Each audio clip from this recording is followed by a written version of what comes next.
দুর্নীতি দমন কমিশনের মামলার চার্জশিটভুক্ত আসামি হয়েও বছরের পর বছর বহাল তবিয়তে দায়িত্ব পালন করছেন চট্টগ্রাম উন্নয়ন কর্তৃপক্ষ সিডিএর একদল প্রভাবশালী প্রকৌশলী।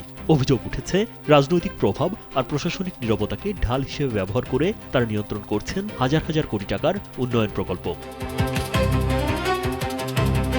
অনুসন্ধানে জানা গেছে, কালুরঘাট রোড উন্নয়ন ও সম্প্রসারণ প্রকল্পে ভুয়া মেজারমেন্ট বুক দেখিয়ে কাজ না করেই ৩ লাখ টাকার বেশি বিল আত্মসাতের অভিযোগে ২০১০ সালে ২২টি মামলা করে দুদক। এসব মামলায় সিডিএর একাধিক প্রকৌশলী ও ঠিকাদারকে আসামি করা হয়।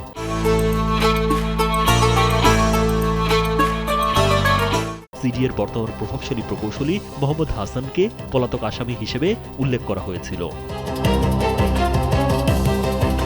২০১২ সালে মন্ত্রিপরিষদ বিভাগ ও গৃহায়ণ মন্ত্রণালয় চার্জশিটভুক্ত কর্মকর্তাদের সাময়িক বরখাস্তের নির্দেশ দিলেও তা কার্যকর হয়নি। বরং অভিযোগ উঠেছে, গত ১৫ বছরে এসব কর্মকর্তারাই গুরুত্বপূর্ণ পদে থেকে মেগা প্রকল্প নিয়ন্ত্রণ করেছেন। সিডিএর প্রধান প্রকৌশলী থেকে শুরু করে তত্ত্বাবধায়ক, নির্বাহী ও সহকারী প্রকৌশলী পর্যায়ের অন্তত ১৫ কর্মকর্তার বিরুদ্ধে বর্তমানে দুদকের তদন্ত ও মামলা চলমান। অভিযোগ উঠেছে, উচ্চ আদালতের স্থগিতাদেশ নিয়ে তারা বহাল থেকে তদন্ত প্রক্রিয়াকেও প্রভাবিত করছেন। জনপ্রশাসন মন্ত্রণালয়ের ২০২৩ সালের প্রজ্ঞাপনে সন্তোষজনক সার্ভিস রেকর্ড ছাড়া কাউকে চলতি দায়িত্ব না দেওয়ার নির্দেশ থাকলেও বাস্তবে তার ব্যত্যয় ঘটছে বলে অভিযোগ উঠেছে। অনুসন্ধানে আরও উঠে এসেছে, গত ১.৫ দশকে প্রভাবশালী ও সিন্ডিকেটের মাধ্যমে প্রায় ১৮,০০০ কোটি টাকার অন্তত ২৫টি উন্নয়ন প্রকল্প বাস্তবায়ন করা হয়। তবে অধিকাংশ প্রকল্প নির্ধারিত সময়ে শেষ হয়নি। বরাদ্দ বাড়িয়ে হাজার হাজার কোটি টাকা অতিরিক্ত ব্যয়ের অভিযোগও রয়েছে।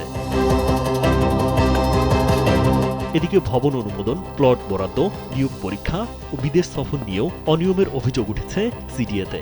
অভিযোগ অনুযায়ী অনন্য আবাসিক এলাকায় প্রভাবশালীদের কম দামে প্লট বরাদ্দ দেওয়া হয়। এছাড়া বিভিন্ন প্রকল্পের নামে ১৪টি দেশে ৩৪ জনের বিদেশ সফরের খরচ বহন করে সিডিএ, যদিও তাদের অনেকেই প্রকল্প সংশ্লিষ্ট ছিলেন না। যেগুলো গুরুত্বপূর্ণ মামলা সেগুলো সর্বোচ্চ গুরুত্ব দিয়ে আর সবাই কাজ করছে। এগুলো মামলা চার্জশিট চলে যায়।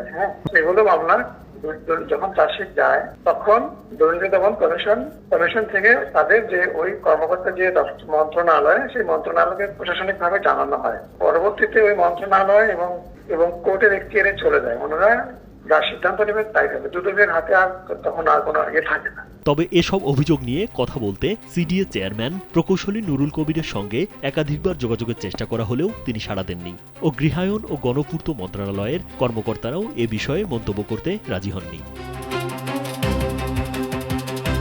মামলা, তদন্ত আর অভিযোগের দীর্ঘ তালিকার মাঝেও কিভাবে বছরের পর বছর বহাল থাকেন অভিযুক্ত কর্মকর্তারা, তা নিয়ে এখন প্রশ্ন উঠছে প্রশাসনিক জবাবদিহি ও দুর্নীতি দমনের কার্যকারিতা নিয়েও।